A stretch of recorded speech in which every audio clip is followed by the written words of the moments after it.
Assalamualaikum warahmatullahi wabarakatuh. Saya Feni Mistriani akan menemani teman-teman Hidayatuna dalam acara Hidayatuna. Mari mendengar Hidayatuna. Pada kesempatan kali ini saya akan membacakan sebuah tulisan dari website hidayatuna.com, Politik dan Agama, yang ditulis oleh Matt. Politik adalah makhluk yang tak terlihat namun nampak dan paling menyeramkan serta menakutkan. Imam Al-Ghazali mengatakan bahwa agama dan kekuasaan adalah saudara kembar.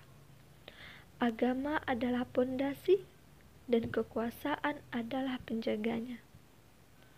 Segala sesuatu tidak berpondasi niscaya akan runtuh, dan segala sesuatu yang tidak berpenjaga niscaya akan hilang dan lenyap. Politik adalah makhluk yang tak terlihat namun nampak dan paling menyeramkan serta menakutkan. Imam Al-Ghazali mengatakan bahwa agama dan kekuasaan adalah saudara kembar. Agama adalah pondasi dan kekuasaan adalah penjaganya. Segala sesuatu tidak berpondasi niscaya akan runtuh, dan segala sesuatu yang tidak berpenjaga niscaya akan hilang dan lenyap.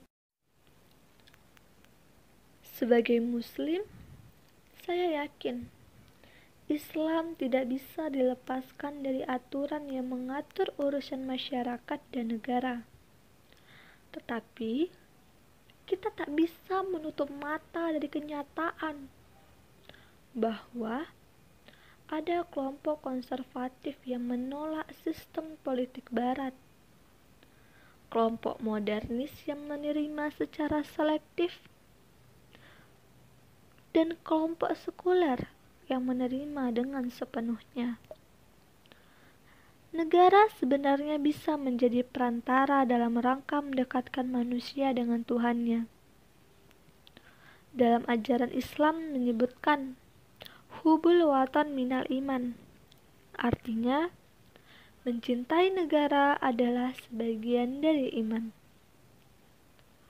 Dalam Islam kita mengenal syariat, sebuah sistem kehidupan yang integral, sempurna dan universal. Islam mengatur ibadah gormahdo, ibadah selain yang ditentukan, seperti sholat, zakat, kurban, dan haji, yaitu ibadah sosial. Nah, apakah politik itu ibadah? Mari kita pahami bersama-sama teman-teman Hidayatuna. Jika kita memahami betapa pentingnya mengurusi urusan umat agar tetap berjalan sesuai dengan syariat Islam, maka berpolitik merupakan hal yang sangat penting bagi kaum muslimin.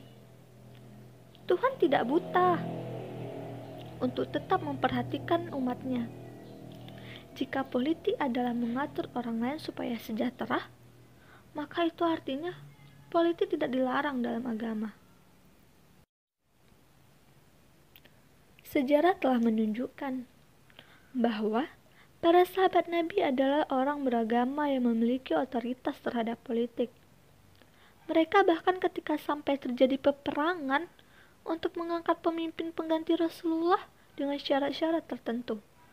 Misalnya, memegang amanah rakyat dan taat pada aturan agama. Ya, politik sudah ada sejak zaman Rasulullah. Dan politik itu ada sejak manusia mengenal pemimpin dan dipimpin. Diakui atau tidak, politik selalu berkaitan dengan kelicikan, kebusukan, dan kecurangan lainnya. Pemimpin muslim sekalipun banyak yang tidak konsisten menjalankan kebijakan politiknya di atas ketentuan hukum dan etika syariat Islam. Sebenarnya, politik dapat dijadikan pemicu lahirnya aktivitas gerakan Islam dalam negara, baik secara kultural maupun struktural. Jadi, politik itu halal, asal politik yang memegang teguh terwujudkan persatuan dan kesatuan, menjalankan amanah dan menetapkan hukum secara adil, menepati janji, dan harus berprinsip kuat dan tidak menghalalkan segala cara. Politik itu sebenarnya suatu seni yang dilakukan oleh seseorang atau segolongan orang memperoleh kekuasaan dengan upaya yang sangat maksimal yang didukung oleh internal dan eksternalnya. Walhasil, politik itu bisa positif dan negatif, tergantung orangnya. Positif jika seorang muslim bisa berpolitik dengan tujuan amar ma'ruf nahi munkar dan menjadikan politik sebagian dari ibadahnya. Dan politik bisa jadi negatif jika seorang muslim yang tidak berpegang kepada kebenaran dan menghalalkan segala cara.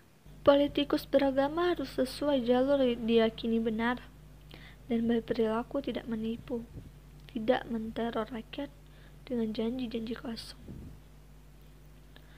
Dalam buku yang ditulis oleh Suseno tahun 1987 disebutkan, masyarakat, bangsa, maupun negara bisa berkembang ke arah keadaan yang tidak baik dalam arti moral jika suatu negara yang dikuasai oleh penguasa yang otoriter.